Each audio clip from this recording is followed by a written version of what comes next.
कोणाचा पाठपुरावा न झाल्यामुळे झालेलं असतं, पण दादानी सांगितल्यानंतर मी आज दादाला विनंती करायला आलोय भाऊ म्हणून की तुमच्या मागण्या तुम्ही मला सांगितल्यानंतर मला जर तुम्ही काही काळ दिला तर त्या काळात मी त्या तुमच्या मागण्या पूर्णत्वाकडे नेण्यासाठी शतप्रतिशत प्रयत्न करेन। मी माझा एक शब्द देखील सांगितला होता, मागण्या पूर्ण नाही झाल्या तर मी माझ्या आमदारकीचा राजीनामा देईन आणि तो समाजासाठी देईन, कारण मी समाजाचा कार्यकर्ता आहे। पहिल्या जातीसाठी माती खायला मी तयार आहे।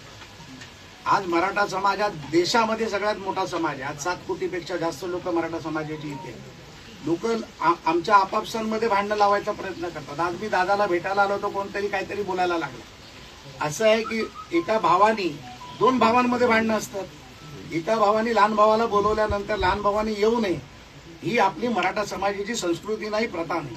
आणि आज जे संस्कार या देशावरती आहे ते मराठा समाजाकडून आलेले संस्कार आहेत। छत्रपती शिवाजी महाराजांनी दिलेले संस्कार आहेत, माता जिजाऊंनी दिलेले संस्कार आहेत। आपण प्रत्येक संस्काराचं जेव्हा नाव घेतो तेव्हा छत्रपतींचं नाव घेतो आणि या छत्रपतींचा मराठा या मराठाच्या संघर्षामध्ये मला जर दादांमुळे खारीचा वाटा उचलायची संधी मिळत असेल, त्यांनी अनेक आंदोलनं केली, अनेक उपोषणं केली। मी आता दादांना विचारत होतो त्यांच्या तब्येतीबद्दल, त्यांनी मला सांगितलं उपोषणामुळे त्यांची तब्येतही बिघडली। मला वाईट वाटतंय बोलताना, माझ्या डोळ्यात अश्रू येत आहेत की एक कार्यकर्ता स्वतःचा जीव जाईपर्यंत जर एवढा मोठा संघर्ष करू शकतो तर आमच्यासारखा कार्यकर्ता त्याच्या मागे का उभा राहू शकतो।